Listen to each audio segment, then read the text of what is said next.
Good morning, everyone. Mike's MMA Picks here with your Fight Morning Quick Card Breakdown Show brought to you by BetDSI as well as MMA Oddsbreaker. We're here for UFC 277, where we have a rematch taking place between Amanda Nunes and Juliana Pena. We also have a co-main event between Kai Kara-France and Brandon Moreno. Chomping at the bit to break down these fights. Been looking forward to these matchups all week. And we're going to kick things off with a fight in the welterweight division. First bout of the evening, where we have Mike Mathetha, also known as Blood Diamond, coming in as a plus 160 betting favorite, taking on Orion Cosce. Orion Cosce missed weight, came in at 172.5 pounds, fell last time out against Phil Rowe and was like a sitting duck on the feet. Phil Rowe was shooting fish in a barrel. The fight starts on the feet here. Cosce has a massive advantage if this fight does hit the mat. One thing we have to remember, Cosce, when he was on the Contender Series, he was a moderate underdog, came through in that spot. You got to wonder how much this weight cut took out of him. If you go to his Instagram page, you'll see it was his birthday recently. There was a big cake out there. I don't know if he indulged in that or not, but I have concerns about Cosce if this fight ends up playing out on the feet for any period of time. Blood Diamond, he can strike. We know that. But as Jeremiah Wells did to him last time out, if you take him to the mat, you can get him out of there pretty quickly. I'll be picking Cosce. Will not be touching the money line here. And see this fight doesn't go the distance, hovering around minus 250. I do not see this one going the distance, especially you look at Cosce and the way he just wasn't able to shed that 1.5 pounds on the scales. Very concerned about that. So I don't like this fight to hit the scorecards. Next up, where we have a matchup between someone who has fought some marginal competition, let's say, on the regional scene, the Ukrainian regional scene. Ihor Potieria. Potieria coming in as a minus 110. Minus 110 underdog, I guess you'd say, considering there's a little bit of juice to pay there. Taking on Negumereanu. Negumereanu coming in as a minus 120 favorite. This line has flipped. Props to those who got in on the Negumereanu money line as an underdog. Negumereanu, tough as nails, Romanian fighter who can take damage. I'll say that. He was in a very close fight against Kennedy Zechukwu last time out. Walked away with, some would say, a controversial victory. I'm not sold on Potieria. I'd like to see more of him. He does have a number of bouts on his record. You look at the 20-2 record, a mixed bag of submissions as well as knockouts. Athletic fighter. Negumereanu can take damage, can walk through the fire. Tough to take him out. Closely lined fight. I think there was value on Negumereanu earlier in the week. I'll be picking him to win here, but the jury is still out on Potieria. I'd like to see more of him against legitimate competition. And let's be honest, Negumereanu is scraping the bottom of the barrel as far as competition in the UFC goes. So I'm not totally sold on either fighter here. Let's see how this one plays out. But cheers to those who got in on the plus money on Negumereanu. Next up, where we have Ji Yeon Kim, who fought her ass off against Cachoeira last time out. It just wasn't meant to be. Was hit by the same strike over and over again.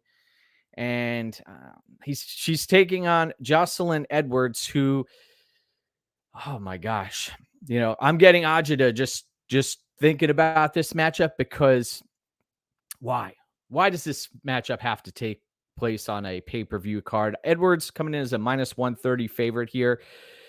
Her optics, the visuals, the body language, horrific optics when you watch Edwards fight. She can throw for power.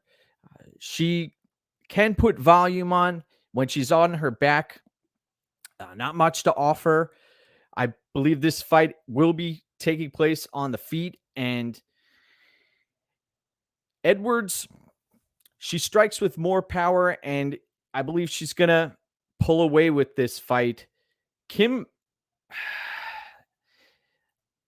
man, being susceptible to the same combination over and over and over again as a veteran of the sport. And you look at her record, I believe she's 9-5-1, not the best record, 9-5-2. Low-level women's mixed martial arts here, not playing aside at all. And I would avoid this fight at all costs. Good morning, Evan. Great to see you today. Jazz, good morning.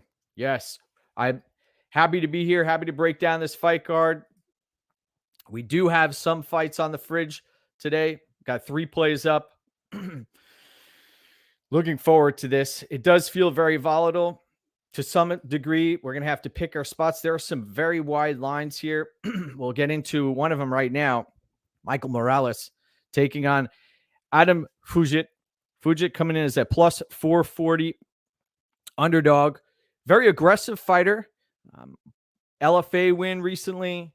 Looking to come in here and put on a major upset against Michael Morales, who is the Trevin Giles fight.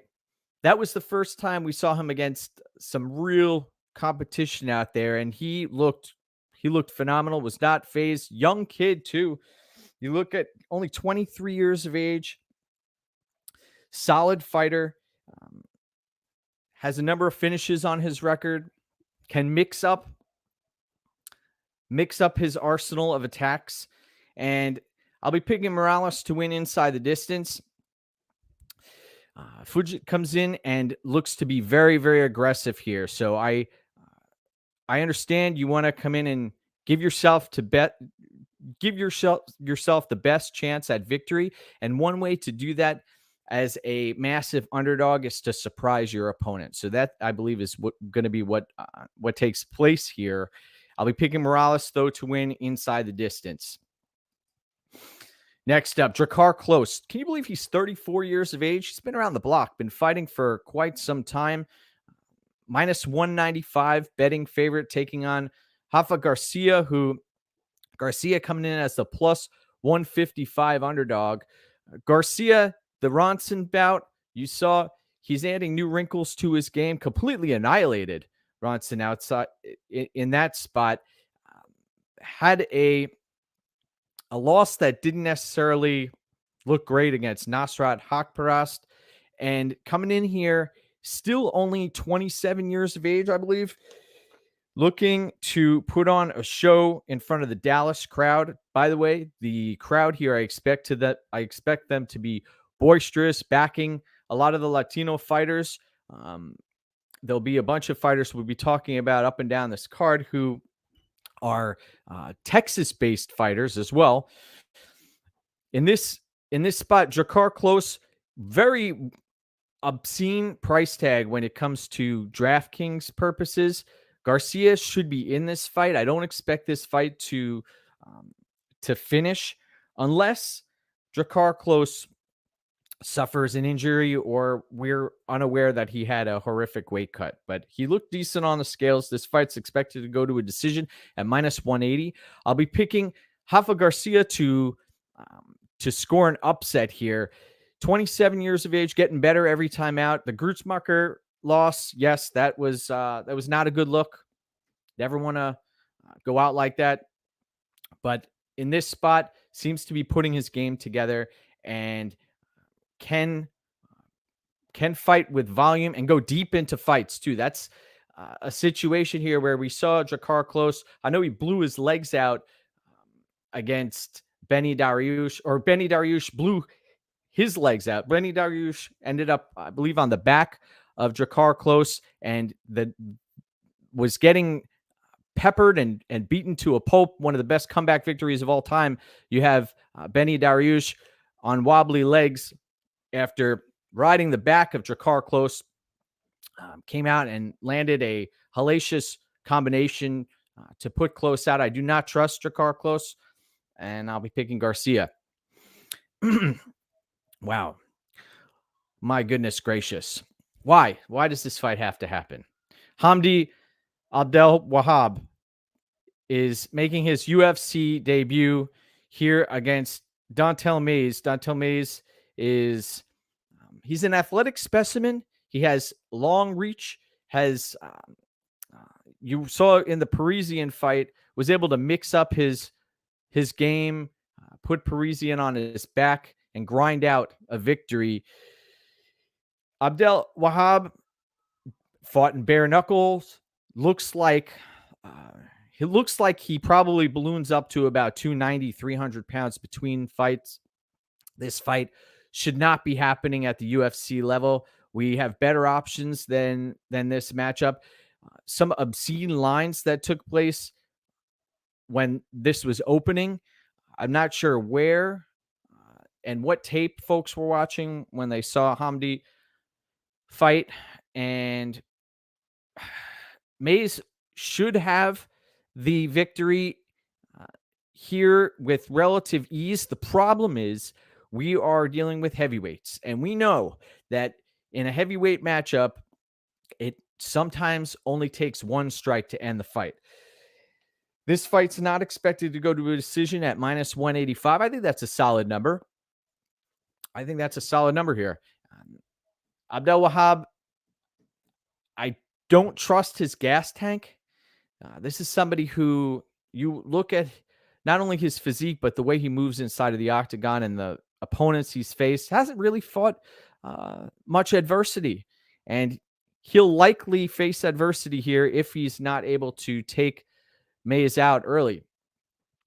So I'll be picking Don'Tale Mayes in this matchup, and cheers to those who got a phenomenal number when this opened, and also as the line continued to move. All right, we've got a firework matchup here. Somebody who has no qualms entering the fire. Drew Dober taking on Rafael Alves. Rafael Alves coming in as a plus 140 betting underdog, taking on Drew Dober. Drew Dober is somebody who he embraces being in the fire. Brad Riddell, Terrence McKinney almost put him out. That was a situation where, man, that fight could have potentially been stopped. It was on the verge. He was on the verge of taking a loss there. The chin has been, I don't want to say completely cracked, but Dober, he's starting to get up there in age too. He's done these massive, massive weight cuts for a long time, notorious for packing on a lot of pounds after he weighs in. Rafael Alves looked phenomenal on the scale yesterday. I was very impressed. Also, that win over Mark Diakiese's looking pretty good now, isn't it?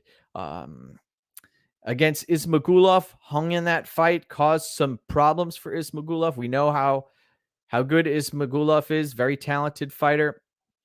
Late in the fight, Alves was able to carry his power and almost take Ismagulov out of there. In this spot, Dober, if he's able to stay technical and not get completely caught up into the firefight, which likely will happen, and I don't see this fight going the distance, then Dober he's the more technical fighter and is a fighter who, if he minds his P's and Q's, can walk away with victory. I'm not touching this fight from a money line perspective. I'll be picking Dober, but The play, I believe, here is the under 2.5. Keep an eye out for the under 2.5 rounds. Goodness gracious. Another fight here that is going to be a banger. We've got Alex Morono, the great white, taking on Matt Semelsberger. Matt Semelsberger played safety for Marist, made the transition to mixed martial arts, and it's worked out well for him.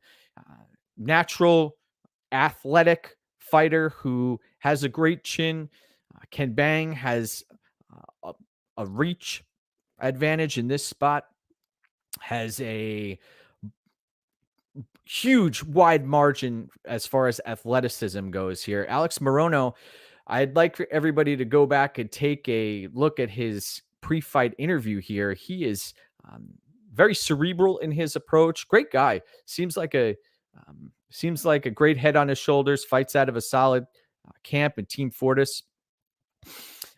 Morono, though, very wild in his striking.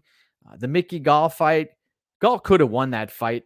Morono, the issue here is Morono is very aggressive. He won't give up on himself, and he's got a decent gas tank. So a few things going for Morono. Also, we haven't seen much of his ground game in the UFC. He does have a ground game. Semelsberger, though, very impressed with what he's brought to the table so far. The Chaos Williams fight, the interviews I've listened to after that, and also seeing his approach in the AJ Fletcher fight. Fletcher is the real deal. August 20th, we're going to be seeing him back in action again, so keep an eye out for the line in that fight. I am a fan of Matt Semelsberger's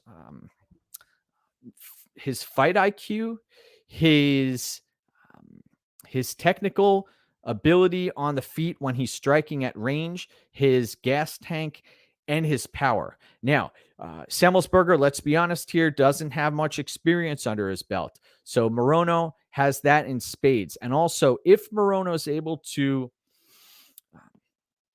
stay technical, put Semelsberger in some tough spots on the mat, which I don't think he's going to be able to ground Semelsberger and hold him there. Semelsberger has shown an ability to get back to his feet. And that Fletcher fight taught me about Semelsberger's ability to overcome adversity and fight his ass off. So I'll be picking Semelsberger here. I think that he's the rightful favorite in this spot. When it's going to come down to, I think, will be sheer athleticism and also the striking power of Semelsberger should be on display here. The thing is, Morono, Texas fighter, he's going to have the crowd behind him. You never know with these Texas judges what they're looking at, and if Semelsberger spends time on his back, then that may be an issue here. But Semelsberger, better gas tank, can step on the gas, and I'll be picking Semelsberger to win. We've got a bunch of comments here. Let's see what we got. All right. You think Blood Diamond's going to follow Cosce to the mat? I doubt that. Nazir, good morning. Great to see you today. Thank you for tuning in. Jack, good morning. Good to see you. Ceiling for this kid could be big. I believe you're talking about Michael Morales. Jakar Klose did look drained at the weigh-ins. Hoffa is live, yes.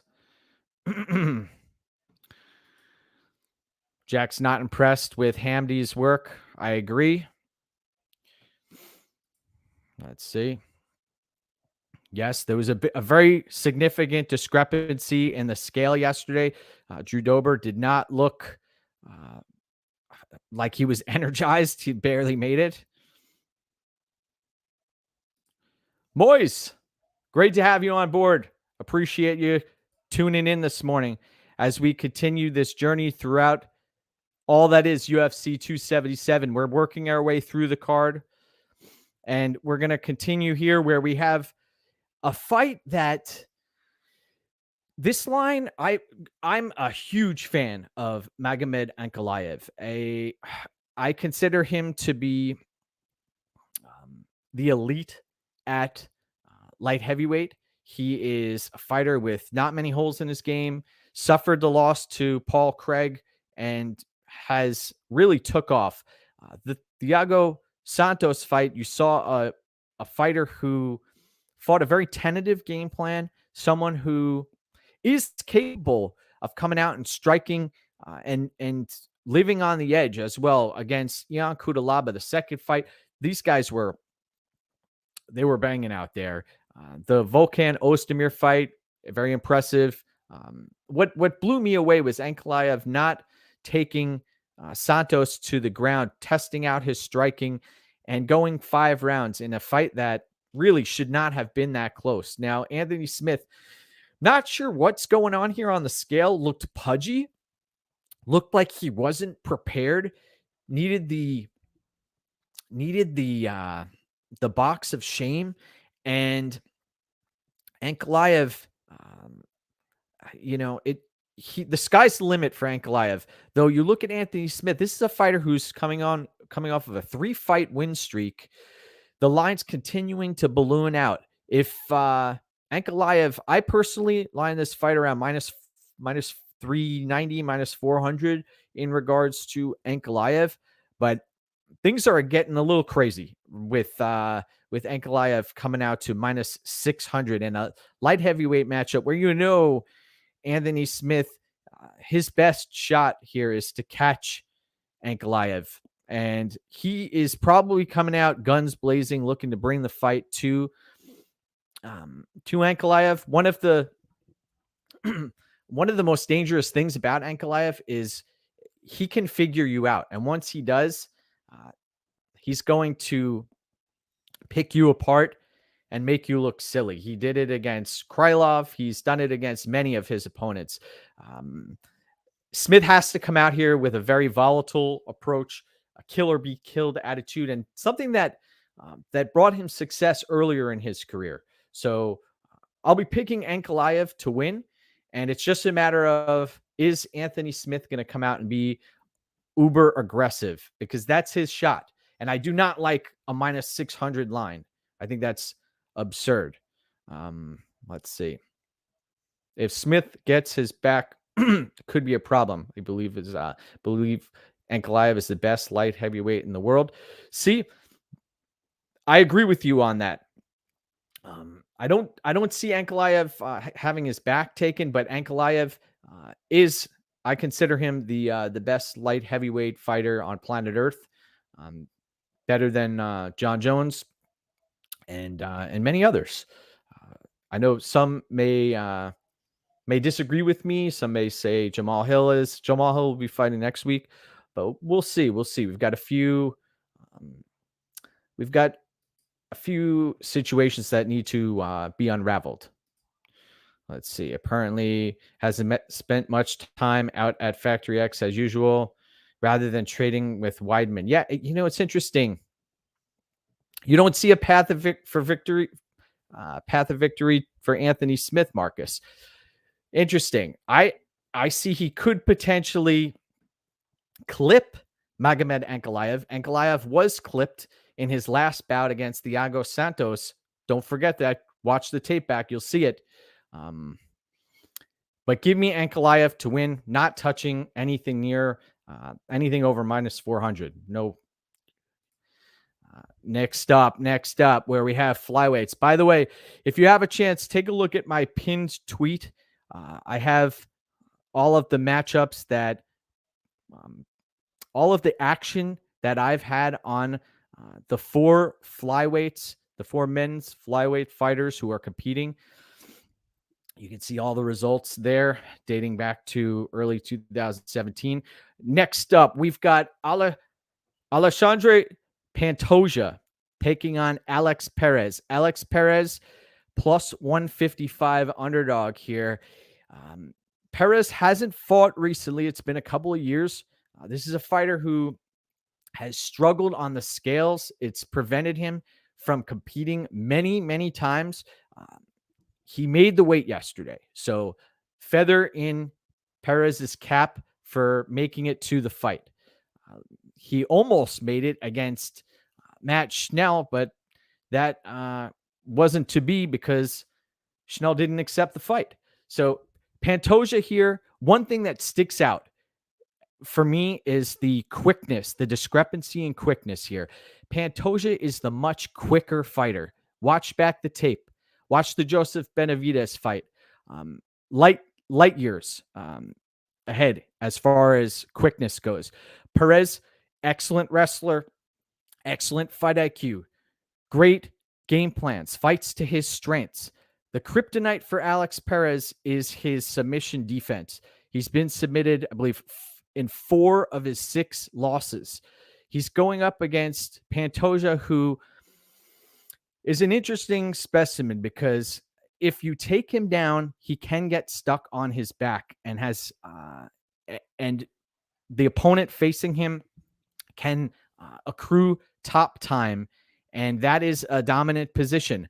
One thing, though, about Pantoja is his ability to scramble and his ability to find the back of opponents. Ulka Sasaki, there have been many others who it looks like he's climbing around his opponents, the way he's able to transition. It's incredible.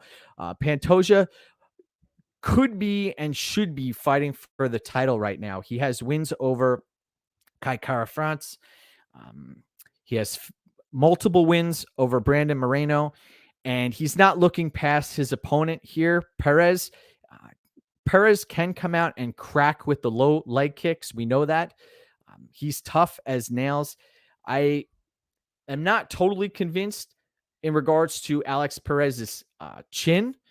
He's going to be the much larger fighter here. Perez is a massive bantamweight. When you watch him come in at bantamweight, go back and watch his fights. He looks gigantic for a bantamweight. So I expect Perez to put on a lot of weight. But the thing here is there's going to be a discrepancy in quickness. Just make yourself aware of that before you lock in any plays on this fight. Pantoja's the much quicker fighter. Pantoja may not have the best gas tank in the world, but when he commits, he gets it done most of the time. I was on Pantoja for a significant amount of units recommended, and by the way, we what I recommend, 1% of the bankroll goes to 1%, 1 unit. So when we're tipping plays, just keep that into account. There is no such thing as 10 or 11 unit play. We stay within a system here where the numbers are accurate. And as far as tipping goes, tipping plays, you never want to be risking any more than 5 units on a or 5% of your bankroll on a play. So the situation here, Pantoja is the rightful favorite. I'll be picking Pantoja to win, and his ability to take the back of opponents is very incredible. He also, you look at Perez's kryptonite, the submission losses, and also Pantoja has a significant reach advantage in this spot. That's something that folks aren't talking much about. So I'll be picking Pantoja. There is a situation in play where Perez comes out here, starts landing leg kicks, starts chopping Pantoja down, stays on his feet, and then grounds Pantoja and controls him on the ground. So there are no certainties in this game. That's one reason why we max out at 5 units if there is a max play. But I'll be picking Pantoja, and I believe that he is the rightful favorite. Also, Pantoja, if you got in at around minus 150, I think that was a much better number here. So give me Pantoja in that matchup. We've got a number of comments in the comments section here. Pantoja, one of the most disrespected fighters. Agreed. Take a look at the flyweight record. We're hitting at 79% clip, 34% ROI since early 2017. Let's see. Cardio discrepancy. Interesting, Evan. Yes, that may come into play. But What's very important, take a look at the quickness. If you compare the tape between Pantoja and Perez, he's going to have to, Perez is going to have to slow Pantoja down. Look at who gets to the target first. That's a huge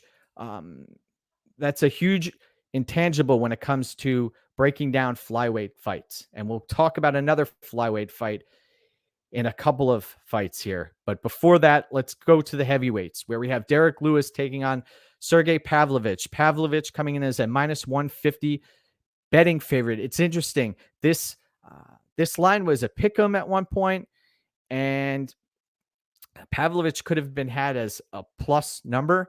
Derek Lewis looks like he's fallen off a cliff.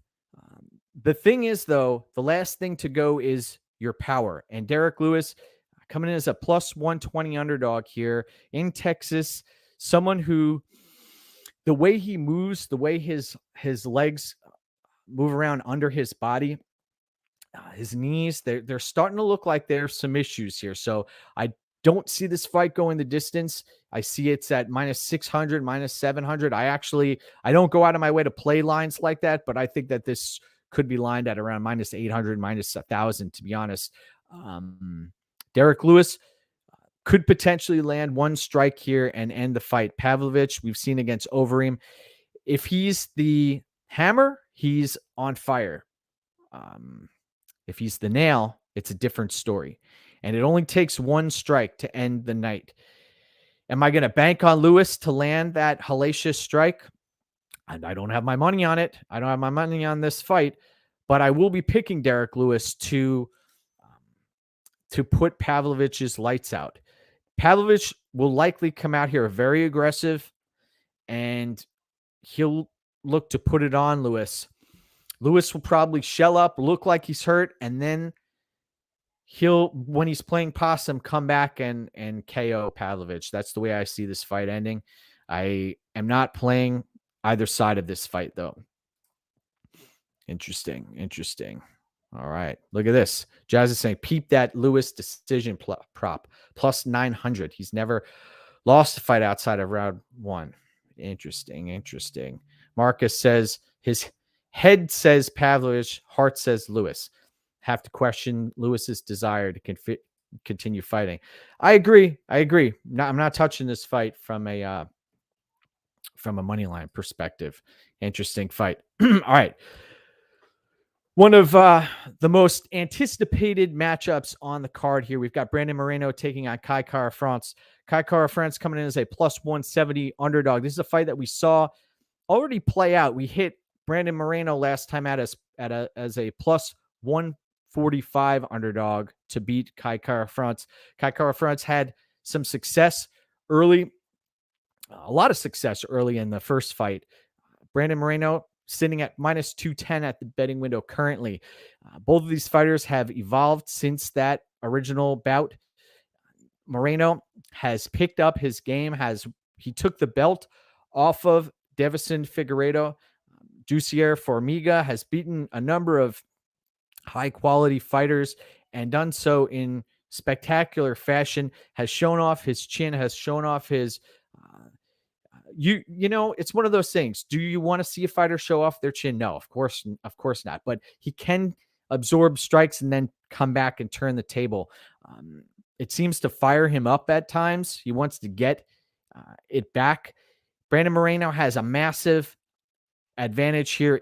If this fight does hit the mat, the first fight didn't get there, and you saw Moreno has a reach advantage here. By the way, you look at the Tapology reach and you look at the UFC stats reach, and Kai Kara-France has a 69-inch reach, Brandon Moreno 70-inch reach. You saw Brandon Moreno take the lead in the second and third rounds, put Kai Kara-France in some trouble. This bout is scheduled for 5 rounds. I think that ultimately favors Moreno. I favor Moreno's gas tank. Beating Cody Garbrandt, not ultra impressed with Kai Kara-France. Also, the Askarov fight, he wasn't submitted in that bout. He walked away with the victory there. He won over the crowd, but not ultra impressed with Kai Kara-France and anything that he brings to the table other than his footwork and the angles that he strikes from. He's able to put himself in some very opportunistic positions from a striking perspective. Watch that tape back and you'll see what I'm talking about. But as the fighters are fresh, then Kai Kara-France should excel. The deeper this fight goes, I see Moreno turning the tide and pulling away and potentially finishing Kai Kara-France the longer this fight goes. So you got the Texas crowd behind Moreno. You have a solid corner in James Krause, who should come up with a great game plan here. The issue is this is the first camp that Moreno has had under Krause. So something to think about. But Moreno ever improving. I'll be picking Moreno to win here. The Kai Kara-France fights that we've seen, it wasn't too long ago where he was controlled and lying under Rogerio Bontorin for extended periods of time. So give me Brandon Moreno. And that number has bounced around between minus 190. Now, best number I was seeing is minus 210. I think that's a decent spot to get in. Kai Kara-France, don't trust him. I don't, he's going to have to finish Moreno here. That's a very tall ask here. And Brandon Moreno has many more paths to victory.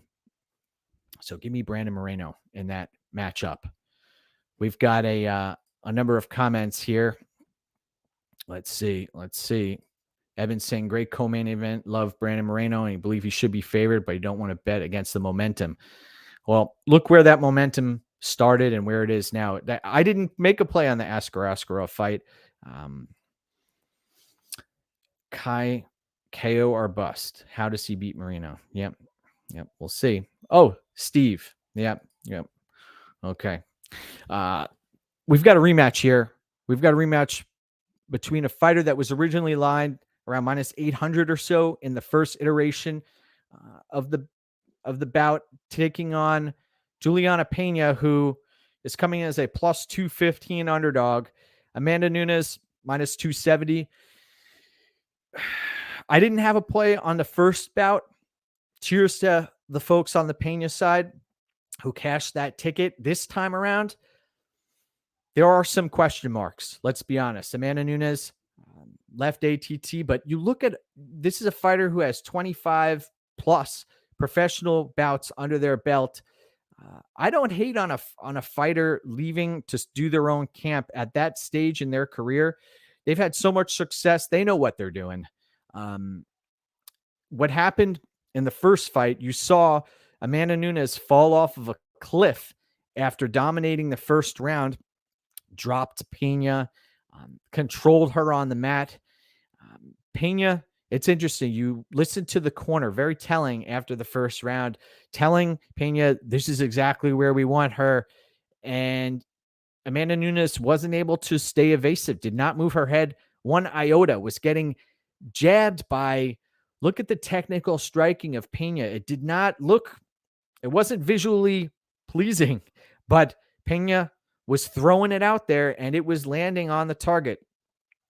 Amanda Nunes should have a massive athletic advantage here. She strikes like a man. Let's be honest with ourselves.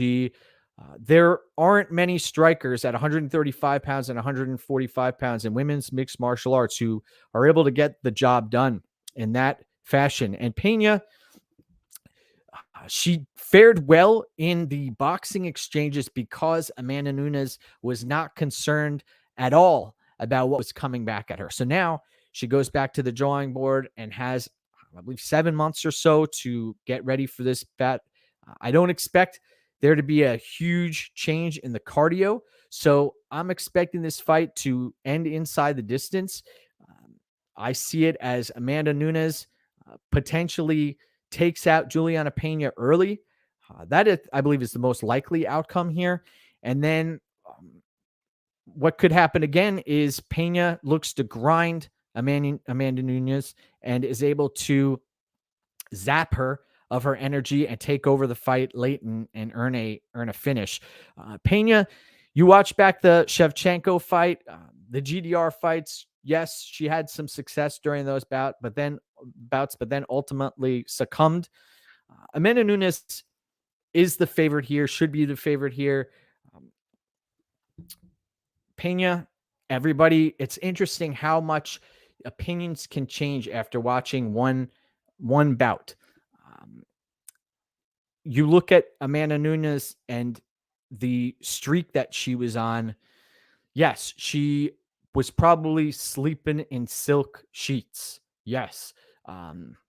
She did not necessarily appear threatened by Pena. Did you see the smile midway through the first round when she had Pena on the ground and was just toying with her, controlling her on the mat? That look changed big time in the second, and you saw an insta tap in the second round, somebody who checked out. That is a red flag for me as far as Amanda Nunes goes. She wanted out of that fight, no doubt. But what do we do with this? What do we do with this? I think rather than playing a side here, although the value appears to be on Amanda Nunes here, I believe one of the better spots is to hit one of the alternate underlines, something like under 4.5, under 3.5. I think that is the way to go here. I see Nunes just tearing right through Pena on the feet. The kicking game, in the opening seconds of the bout, Pena had her legs chopped out from under her.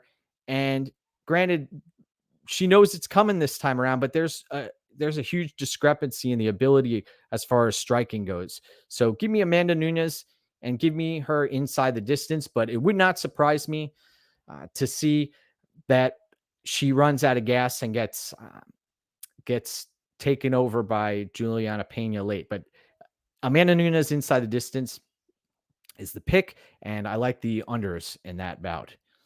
Let's see. Yeah, you think it would be mind-blowing if Pena came out winning early. I do not see her dominating in any aspect of the fight early. So give me Amanda Nunes inside the distance. And you talk about recency bias. You talk about an overcorrection here. This is it. But I am not playing a money line side in this spot.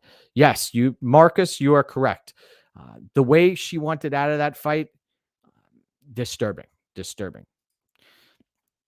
Give me Nunes. I Pena tough as nails. She'll go to battle for you. She looked great on the scales. Pulled a troll maneuver there, coming in as the last fighter to the scale at 124.5 pounds. Interesting spot. But as far as athletic ability, as far as fighting ability itself goes, Nunes much better actual fighter. Gas tank, yeah, those are intangibles here. So give me Amanda Nunes. Thank you, everybody, for tuning in today. Remember to go get what's yours. I've got a few plays up at the MMA Oddsbreaker Premium area, and all of my plays are tracked at betmma.tips. Remember, stick to folks who provide sound advice and are third-party tracked winners. Don't want to waste your time listening to folks, heeding the advice of folks who are proven losers. So go get what's yours, do your thing, and let's get after it, my friends. Have a phenomenal evening.